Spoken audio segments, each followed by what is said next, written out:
Welcome back to the Deep Dive. We are incredibly glad you are here with us today because we're looking at a text that essentially takes the current cultural discourse, flips it completely upside down, and subjects it to this intensely rigorous, highly controversial philosophical autopsy. It really does. It leaves no stone unturned. No, it doesn't. Today, you're exploring a massive, unapologetically fierce new ebook titled Credentialism Crisis: Women's False Economy of Education. Right, written by Conrad Riker. Yeah, exactly. Published in 2025. And I have to say, this is an ultra-long, incisive, and honestly fascinating read. We're going to spend this session breaking down its entire intellectual architecture for you. Because it is a text of immense scope. I mean, the author has built a very comprehensive, very specific worldview here. Yeah, and our objective today is to impartially examine exactly how he constructs his arguments. We're going to look at the claims, the biological metaphors, the historical timelines, the economic frameworks, all the pieces the author uses to build his case. Piece by piece. And we should probably set the stage regarding exactly who this book is speaking to, right? Good point. This deep dive is custom tailored to explore the ideological frameworks driving the modern men's rights activist, or MRA, and the red-pilled manosphere communities. Yeah, if you want to understand the foundational arguments circulating in those spaces today, you have to look at this text. Especially how they view the history of our institutions before they were allegedly captured by feminist and Marxist ideologies. If you want to understand that, this book is an absolute must-read. Completely. And hey, if you enjoy this kind of rigorous, in-depth exploration of polarizing ideas, please make sure to like and subscribe to this audio feed. We also highly encourage you to check out Amazon Kindle and Google Play Books to buy the ebook for yourself so you can follow along with the source material. And you can also follow the author on Substack at Conrad. Okay, let's unpack this. Where does the author even begin to lay the groundwork for an argument of this scale? Well, the book operates fundamentally as a declaration of war against what Riker terms the academic-industrial complex. The academic-industrial complex. Right. He looks at modern Western institutions, universities, corporate HR departments, the state bureaucracy, and argues that they have been structurally corrupted. But what makes the text interesting is that he doesn't just rely on standard modern political talking points, right? No, not at all. He builds his foundation on evolutionary biology, classical philosophy. He leans really heavily on Aristotle and Arthur Schopenhauer and Austrian economics. It's a heavy mix. It is. He uses these deeply established disciplines to urge what he frames as a necessary masculine rebellion. A rebellion against a system he claims is designed to extract resources from productive men. Which brings us right to the core thesis of the book. He vividly labels this the gilded facade. The gilded facade? Yeah, and the central premise here is incredibly bold. He claims that female empowerment through higher education is the, quote, greatest fraud ever perpetrated upon modern civilization. He does not hold back. He really doesn't. He's making the case that the modern educational system is essentially a massive status game, one that produces absolutely zero economic value. But to understand how he gets to the economics, we actually have to talk about how he uses classical logic first. Right, because he brings up the classical trivium almost immediately. He does. And it's essential to understand his framework. So, for anyone unfamiliar, the classical trivium was the foundation of a liberal arts education from antiquity straight through the Middle Ages. It consists of three parts, right? Grammar, logic, and rhetoric. Exactly. And in this context, grammar isn't just about, punctuation or syntax. It's the gathering of raw, objective, immutable facts. Okay. Then logic is the mechanical process of connecting those facts to identify truth and eliminate contradictions. And then rhetoric is the final step, the art of communicating and persuading others of that truth. Precisely. So facts, then the analysis of facts, and finally the presentation. Right.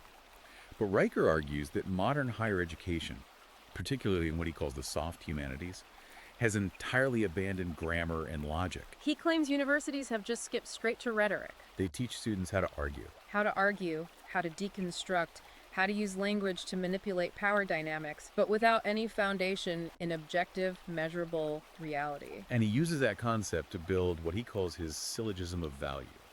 Let me make sure I'm mapping his logic correctly here. Go for it. Okay, so premise one is that economic value requires tangible production. In his worldview, you have to actually build a bridge or code a functional software program. Or extract energy from the ground, or transport goods, yes. Right. Then premise two is that the modern female educational track, specifically focusing on non-STEM grievance-based or hyper-theoretical humanities degrees, prioritizes credential accumulation over that tangible productive capacity. Right. It's about getting the piece of paper that grants social status. It's not about acquiring a skill that actually bends the physical world to human will. Which leads to his conclusion.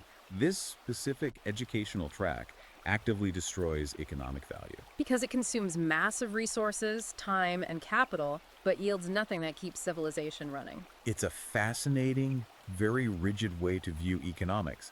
But he doesn't just stop at philosophy.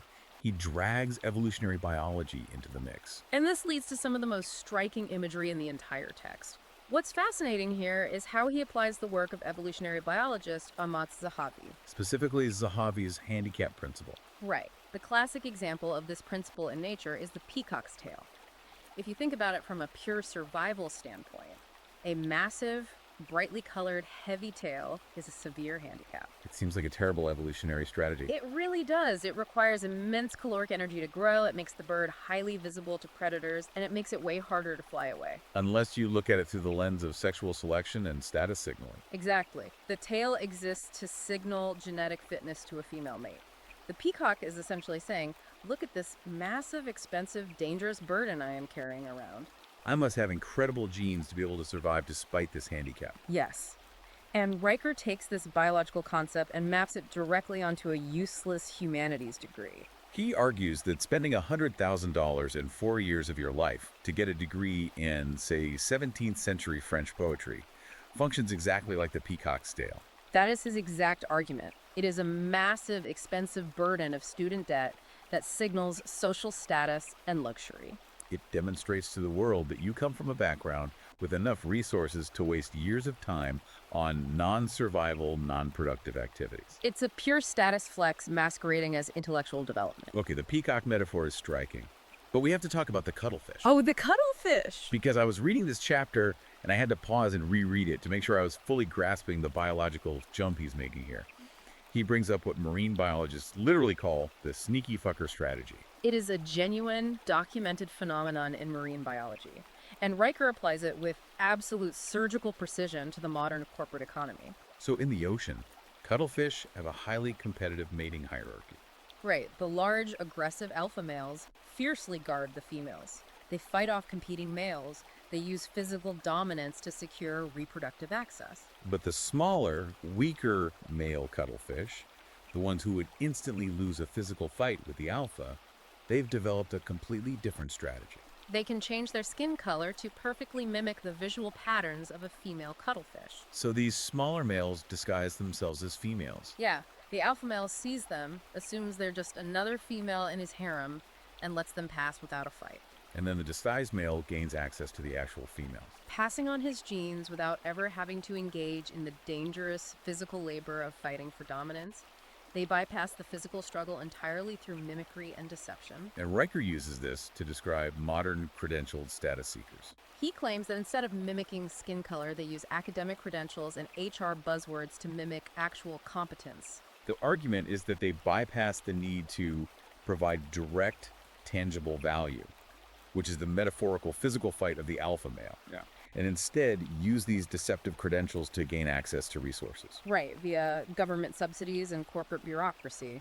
They extract the wealth generated by the productive class without having to do the hard labor themselves. Wow.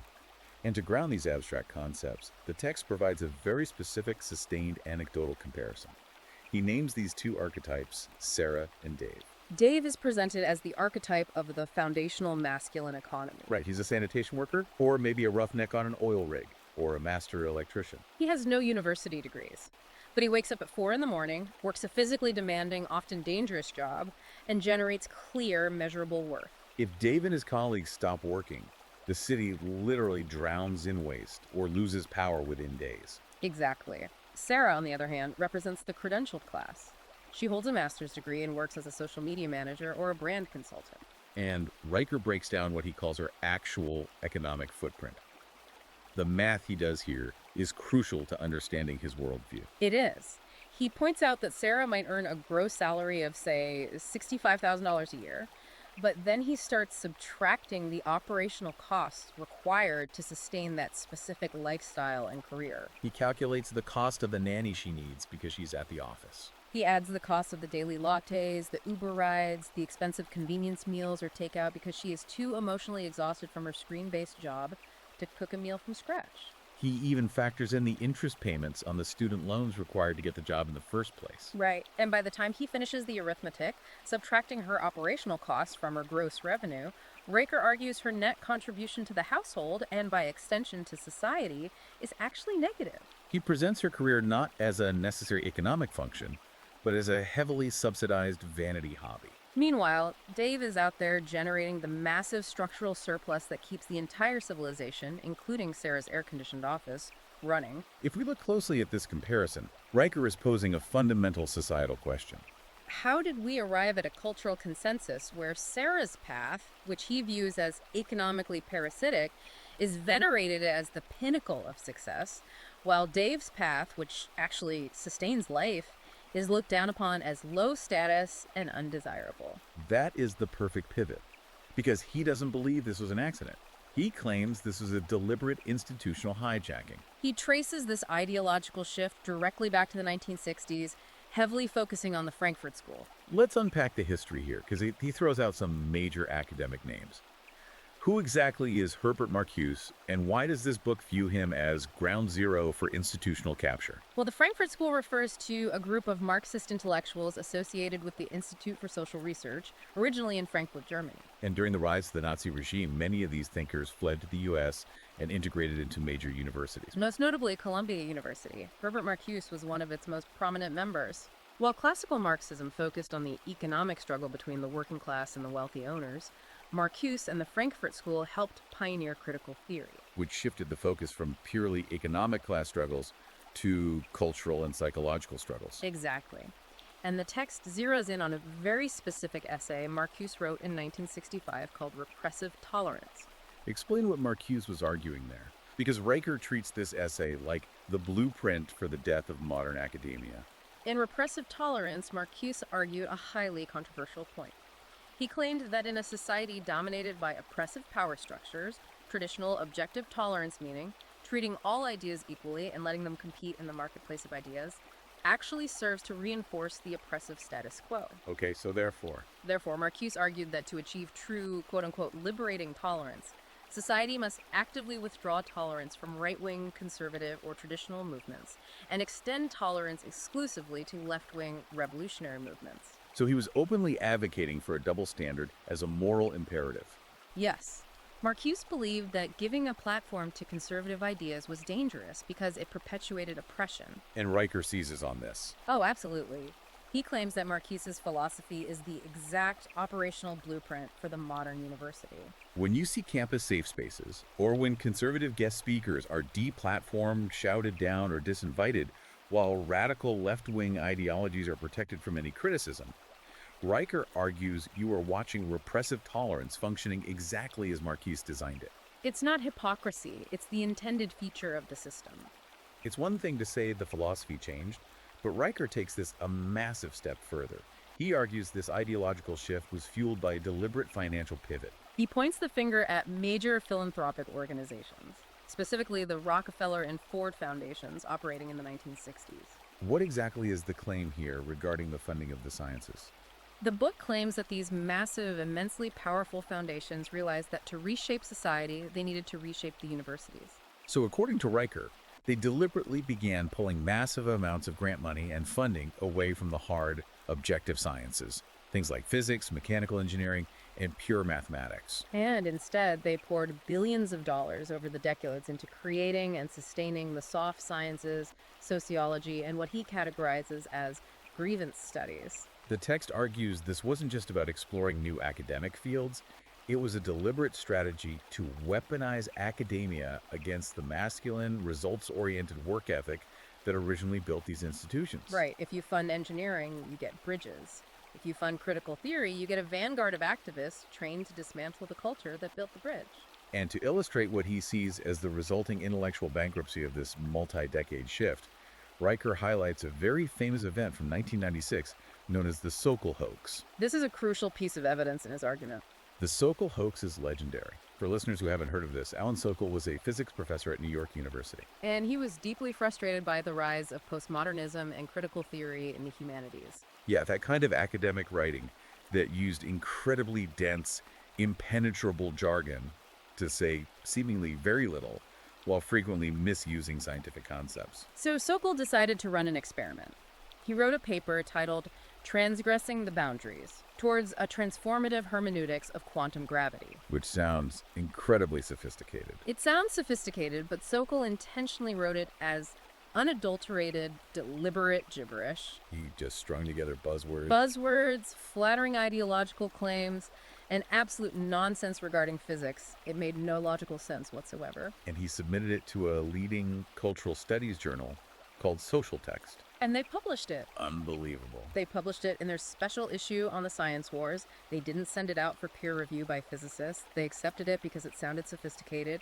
It used the correct academic jargon. And most importantly, it aligned perfectly with the editor's political and ideological biases against the objective nature of science. And when Sokal revealed the hoax, it caused an earthquake in academia.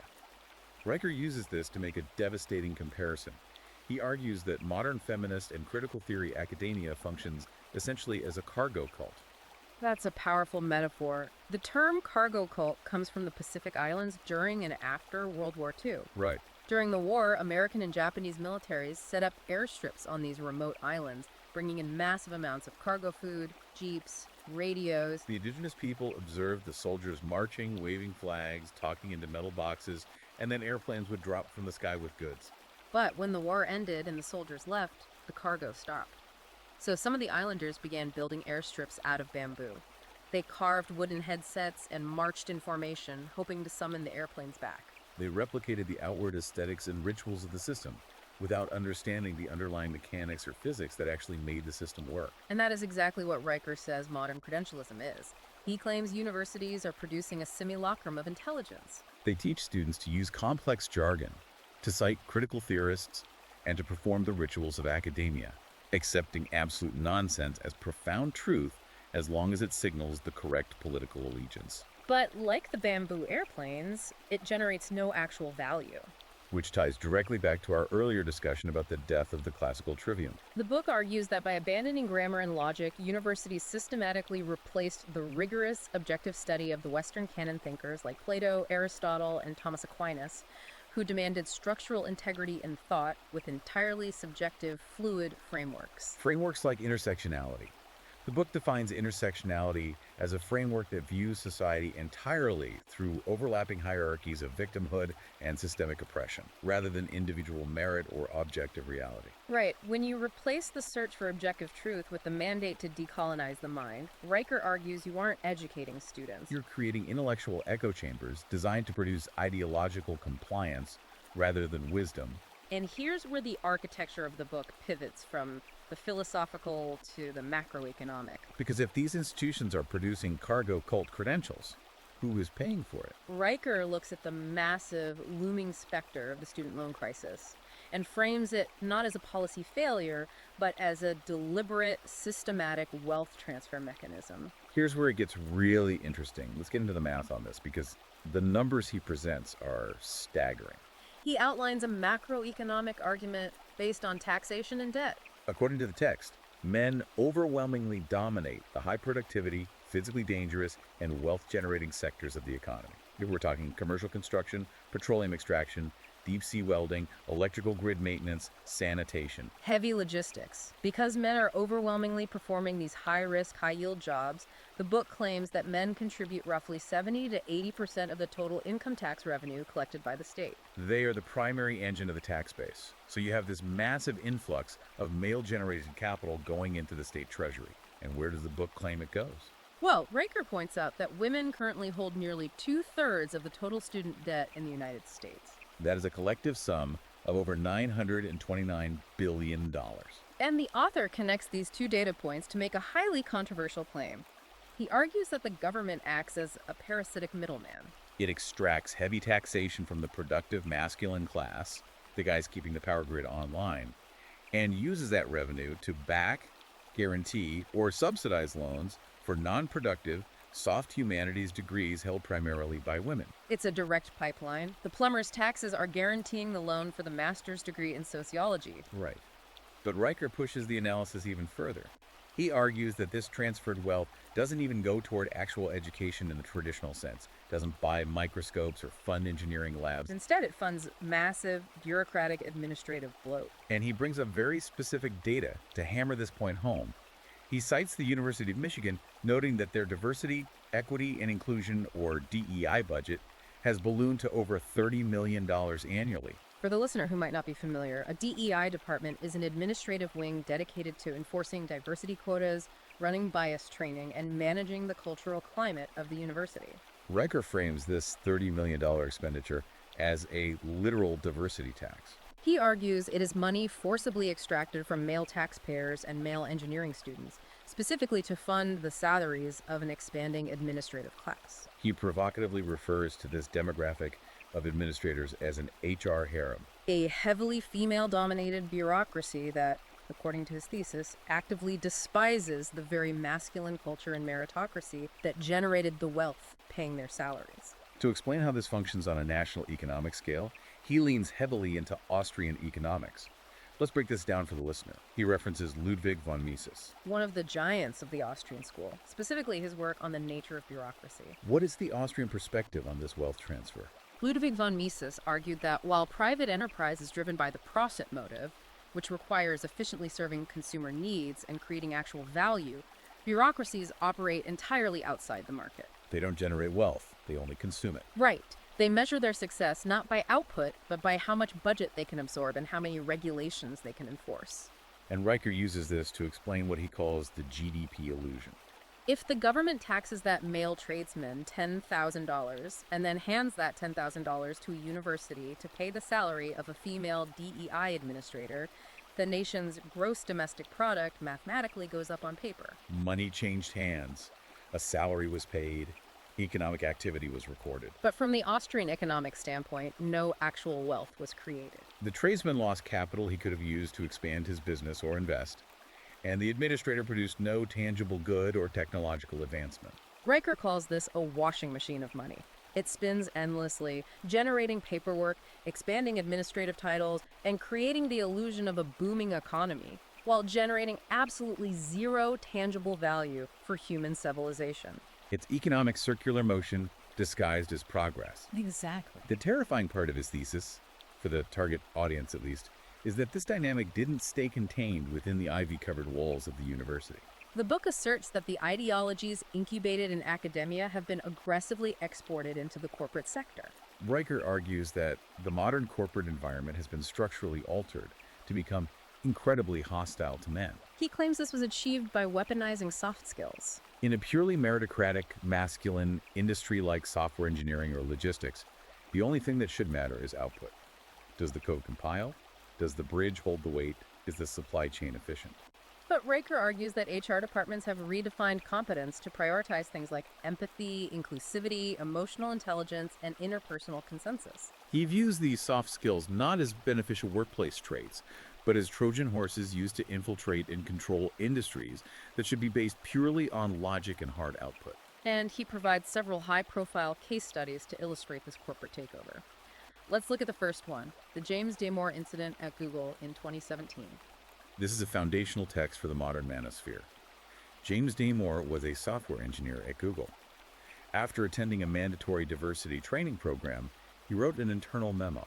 In that memo, he cited evolutionary psychology and biological literature to suggest that innate biological differences in interests between men and women might explain part of the gender disparity in the tech industry. Specifically, that men generally prefer working with things, while women generally prefer working with people, rather than attributing the entire gap to systemic sexism and discrimination. The fallout was immediate and explosive. The memo went viral, there was immense internal outrage at Google, and Damore was fired for perpetuating gender stereotypes and creating a hostile work environment. Riker uses this incident as absolute proof of his thesis.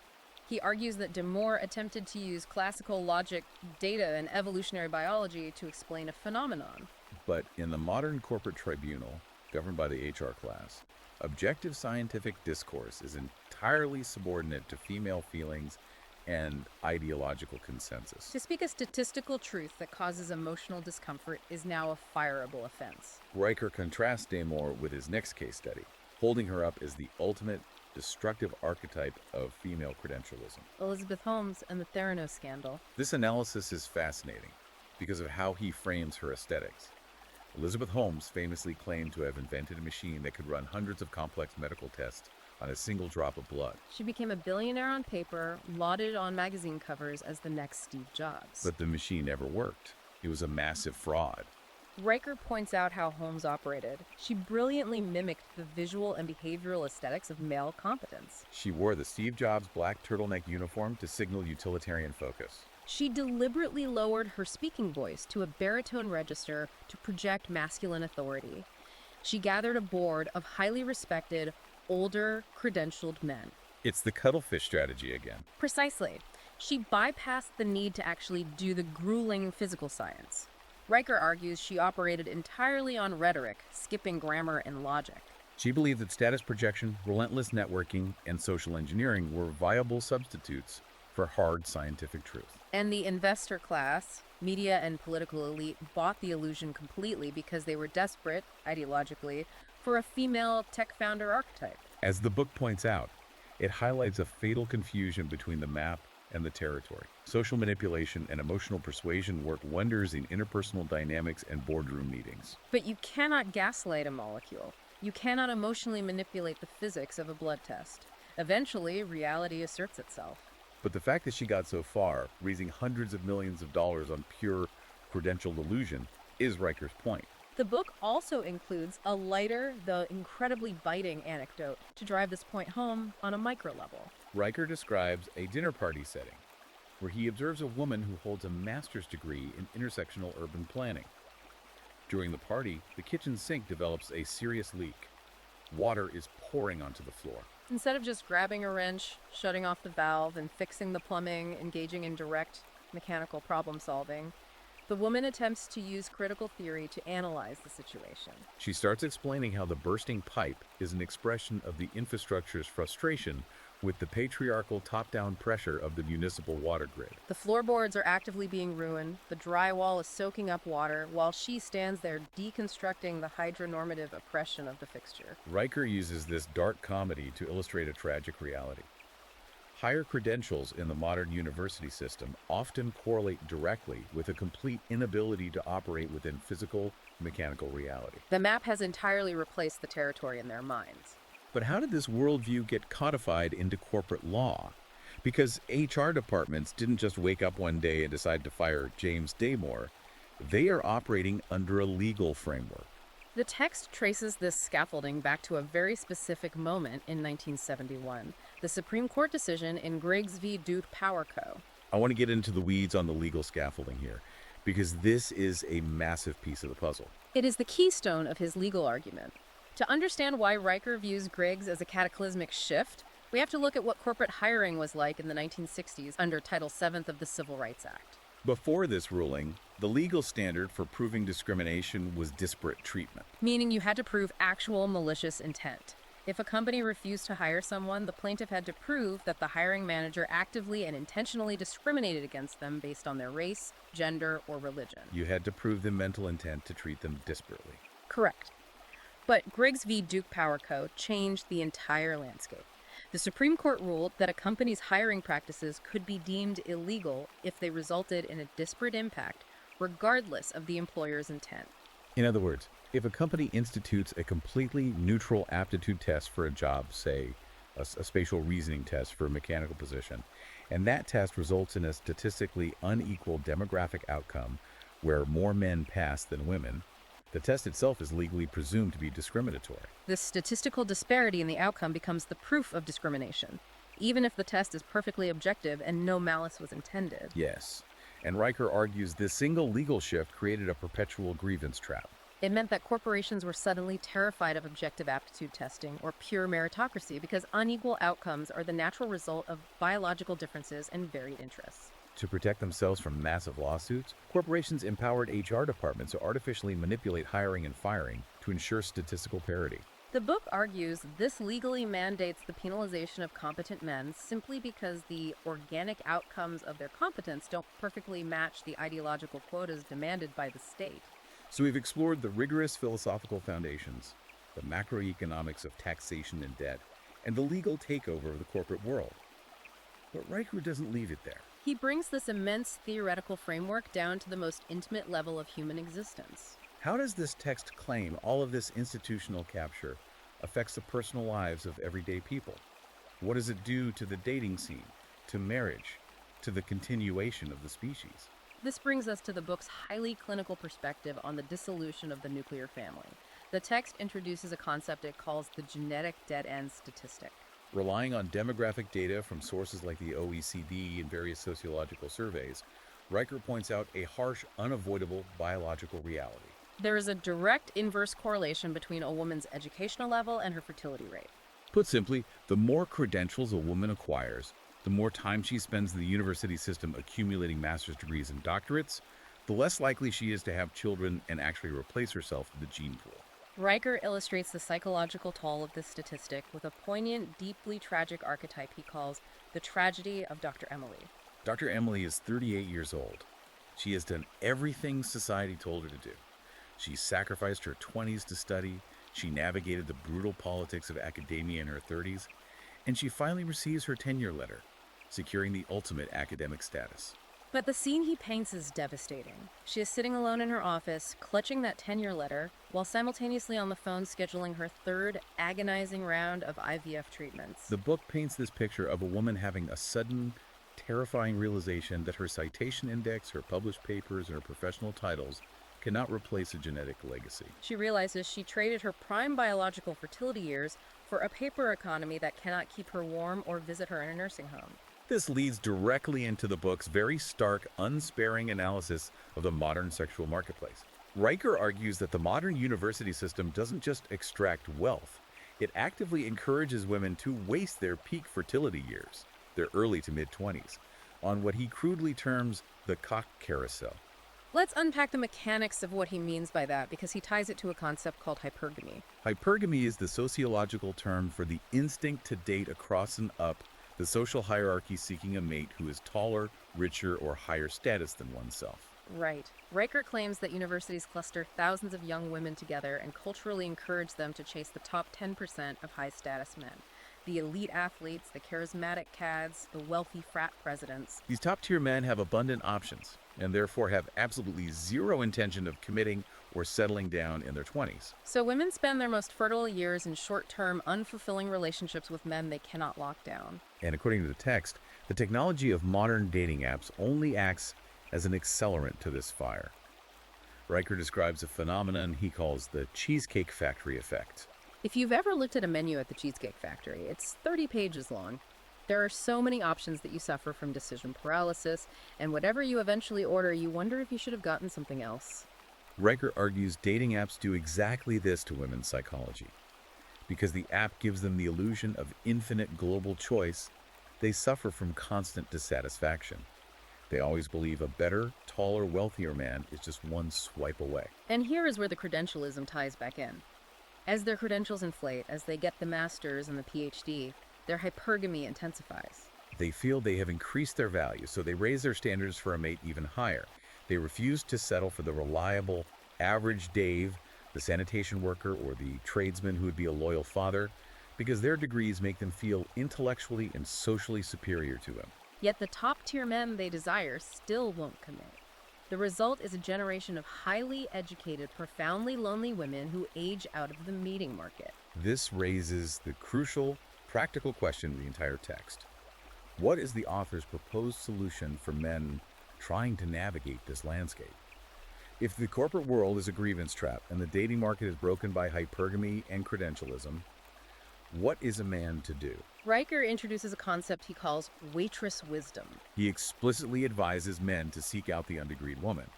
The argument here is completely countercultural. He suggests that a woman without a massive burden of student debt, and crucially, a woman who has not been subjected to 4 to 8 years of Marxist indoctrination and critical theory at a university, is far more likely to possess traditional domestic virtues, agreeableness, and a desire to build a family.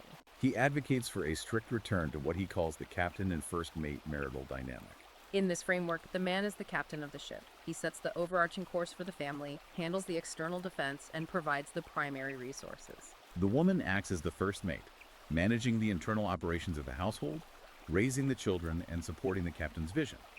The book strongly, even vehemently, argues against the modern egalitarian myth of the power couple, where two highly educated, high-earning careerists try to seamlessly merge their lives. Riker claims these arrangements are inherently unstable, pointing to divorce rates among dual-income, highly educated couples that often exceed 50%.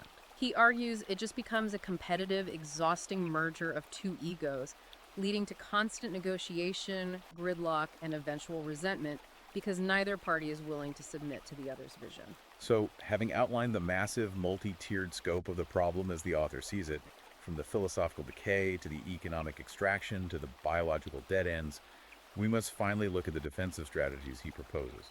How does the book instruct its readers to actually fight back against this overwhelming system? What does this all mean for the listener who buys into this worldview? The text outlines very specific, highly tactical rules of engagement. Riker starts at the conversational level, analyzing the linguistic guerrilla warfare used against men, specifically focusing on terms like mansplaining. He traces the origin of the concept of mansplaining back to a well-known essay by Rebecca Solnit. Riker views this term not as a valid critique of male arrogance, but as a deliberate, weaponized tactic designed to bypass logical debate. If a man is using grammar and logic presenting objective facts and syllogisms, and a woman realizes she is losing the argument on the merits, she can respond by accusing him of mansplaining or policing his tone. It's an ad hominem defense. It attacks the speaker's identity and delivery, rather than addressing the substance of the argument. Precisely. To counter this, the author advises men to study and utilize Arthur Schopenhauer's stratagems for dialectical combat. Specifically, how to win an argument when the opponent abandons logic. For example, if accused of mansplaining, Riker advises using Schopenhauer's tactic of admitting the premise but denying the conclusion. You look the accuser in the eye and say, "Yes, I am explaining facts to you because you appear to be misinformed, but I reject your conclusion that the transmission of objective knowledge is inherently toxic or patriarchal." You refuse to accept their moral framing of the interaction. Moving from conversation to the corporate environment, the book recommends a very specific workplace survival tactic called the Gray Rock Protocol. This is crucial for men who have to survive in HR-dominated environments to pay their bills. The protocol is exactly what it sounds like. If a man is dealing with an HR department, a DEI officer, or a highly ideological colleague, he must show absolutely zero emotion. You treat every single interaction as a purely transactional data exchange. You do not joke. You do not share personal details about your weekend. You do not engage in political banter. You document everything in writing. You record meetings where it is legally permissible. And crucially, Riker emphasizes that you must never ever apologize if you have stated an objective fact. Even if someone claims to be deeply offended by the fact, an apology in the modern corporate tribunal is not accepted as a polite gesture of goodwill. It is immediately logged as a formal confession of guilt and used to terminate you. You just become as uninteresting, unresponsive, and unmovable as a gray rock. Yeah. You give them nothing to use against you. But the Gray Rock Protocol is just a temporary survival mechanism. The ultimate call to action in the book goes far beyond just surviving the office. Riker advocates for a macro strategy he calls starve the beast. And the primary mechanism for this is weaponized tax avoidance. The logic here is intense, tying back to the economic wealth transfer we discussed earlier. Since the book argues that the gynocentric welfare state, the system funding the useless degrees and the administrative bloat, is funded almost entirely by male tax dollars, Riker urges men to legally minimize their tax footprint to the absolute maximum extent possible. He tells his readers to live cheaply, well below their means, utilize every single legal tax loophole available, move to states with zero income tax, structure your businesses to retain capital, protect your assets fiercely from potential divorce courts using trusts. The philosophy is simple. Every single dollar legally denied to the state treasury is a dollar denied to the academic industrial complex. You are cutting off the blood supply to the parasite. He also explicitly references Ayn Rand's magnum opus, Atlas Shrugged, specifically the concept of going galt. In Rand's novel, the most productive members of society, the inventors, the industrialists, realize the system is feeding off them while punishing their excellence, so they deliberately go on strike and disappear, letting the world collapse. Riker urges highly competent men today, the engineers, the master builders, the innovators, to quietly quit or completely withdraw their cognitive labor from woke corporations. The argument is purely rational within his framework. If the corporate system actively punishes merit, prioritizes demographic quotas over competence, and creates a hostile environment for the men actually generating the value, the only logical choice is to stop providing your irreplaceable merit to that system. Let the false, credentialed structure collapse under its own weight of inefficiency and incompetence. And that withdrawal leads to the culmination of the book, his ultimate utopian vision, which he calls the citadel of meritocracy. Riker envisions a near future where the men who have ghosted the Matrix use their suppressed capital and competence to build decentralized, male-led city-states. These citadels are imagined as entirely parallel societies. They would be built on cryptocurrency networks to completely bypass the state banking system and inflation. They would prioritize physical competence, technical mastery, and a strict return to the classical trivium for the education of their youth. It's not just a political movement. It's a complete physical and economic withdrawal from captured institutions to build civilization from the ground up, based purely on objective reality and merit. It is a sweeping, radical conclusion to a sweeping, radical book. It really is. If we connect this vision to the broader architecture we've explored today, it presents a fascinating, albeit extreme, logical conclusion to the author's premise. Which brings me to a final, profound thought for you to consider. Something that isn't explicitly answered in the text, but is deeply implied by its trajectory. Lay it on us. If Riker's premise is taken to its ultimate conclusion, and the most productive men fully ghosted the Matrix to build these parallel, decentralized citadel economies, what happens to the concept of a shared societal reality? Can a civilization truly survive, or even function on a basic logistical level, if its men and women exist in entirely separate intellectual, economic, and moral ecosystems? That is an incredibly heavy, profound question to leave you with, and it really highlights the massive stakes of the arguments presented in this text. Again, our role today was to act strictly as impartial analysts, laying out the intricate architecture of these polarizing ideas so you can deeply understand the worldview driving this specific cultural movement. If you want to read the raw, unfiltered arguments for yourself and delve into this incisive, provocative perspective on our institutions, you need to read this book. Highly recommended. Please remember to like and subscribe to our audio feed so you never miss a deep dive into the ideas shaping our world. And definitely check out Amazon Kindle and Google Playbooks to purchase Credentialism Crisis, Women's False Economy of Education, so you can explore the primary source. And be sure to follow the author at Conrad Riker on Substack to see his ongoing analysis and commentary. Thank you so much for exploring this complex terrain with us, and we will catch you on the next deep dive.